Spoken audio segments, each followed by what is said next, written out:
The universe is not empty. It is a living system. This is Galactic Inside the cloud, we see eddies and currents of dust, glowing faintly with infrared light. Gravity, the patient architect, calls to the scattered atoms left by ancient stars.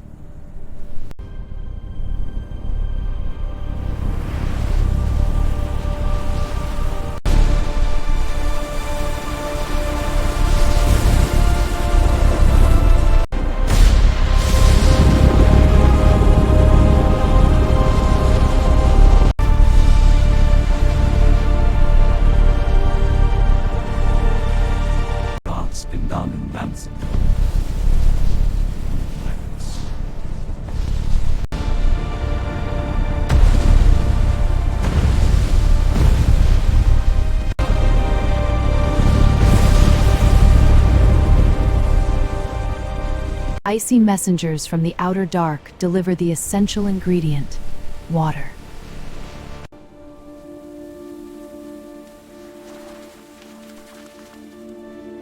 A vast, shallow ocean.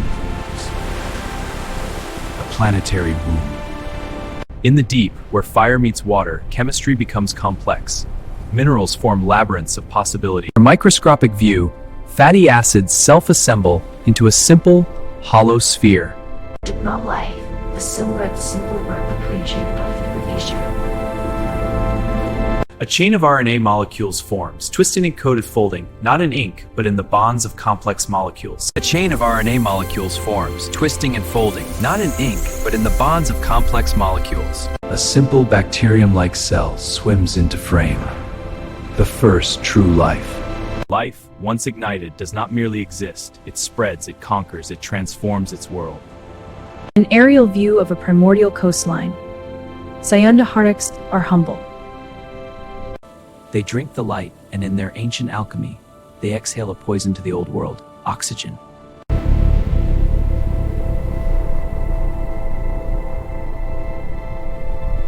From single cells come alliances. Multicellular life emerges, a new level of complexity. A strange, experimental garden of life fills the oceans. Forms that would seem alien to us. Cambrian explosion, a sudden burst of diversity. An explosion of Fox's booty. Predator and prey, a new relationship is forged, driving life to ever greater ingenuity. The first vertebrates with eternal backbone into the stage. First vertebrate is through the swings through the stage.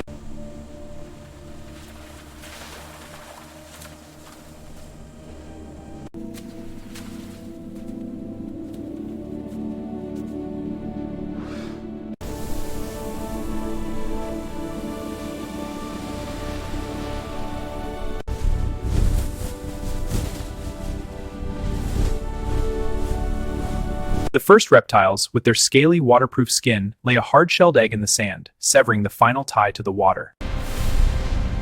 Life must adapt to a changing, harsher world.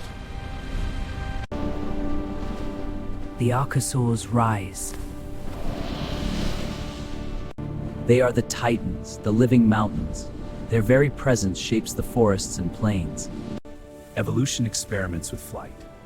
A feathered reptile takes to the air, a bridge between the earth and the sky. But every ecosystem has its reckoning.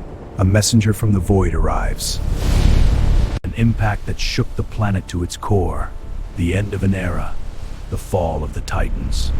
In the ashes, the small, the hidden, the warm-blooded survivors emerge. A new dawn awaits. In the forests, a new lineage refines its senses. The primates, with their grasping hands and forward-facing eyes, touch, sight, and social bonds become the tools for survival. The ecosystem of the mind begins to form.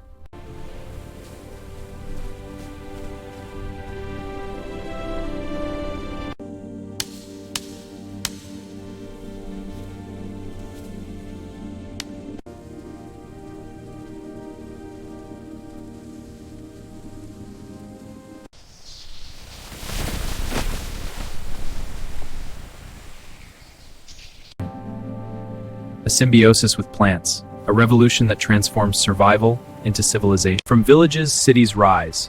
A new kind of ecosystem, built not of trees, but of ideas and ambition. Trade networks connect distant peoples, resources flow, ideas cross the water, a global system begins to stir. The inner world unfolds through philosophy, mathematics, and art. Here blooms the true essence of the human mind. We begin to look up, to chart the cosmos, to understand our place in the grand mechanism of the heavens.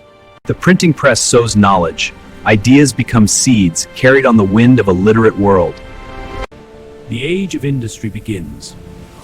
The energy of the earth, transforming to splendor. A new type of ecosystem emerges, a city of light powered fossil fuels, nature and ambition. We learn to command the very lightning itself. Electricity becomes the nervous system of our global civilization. And then, we break the bonds of our world. We become a spacefaring species. For the first time, we see our home not as an infinite frontier, but as a single, fragile ecosystem. We build eyes in the sky, to monitor, to understand, and to witness the profound impact of our own presence. We create a global network, a world-spanning intelligence. And we ask ourselves, what is our role? Are we its steward? Our power has consequences. We see the threads we have pulled, and the fabric of the biosphere beginning to fray. The delicate balance of our climate shifts. The poles, the planet's air conditioners, begin to fail. Even the most ancient of ecosystems, the coral cities of the sea, are showing the stress of our age. The air we breathe, the water we drink, these are not commodities, but the shared inheritance of all life. A conscious choice to restore rather than just to consume, to become gardeners of our world.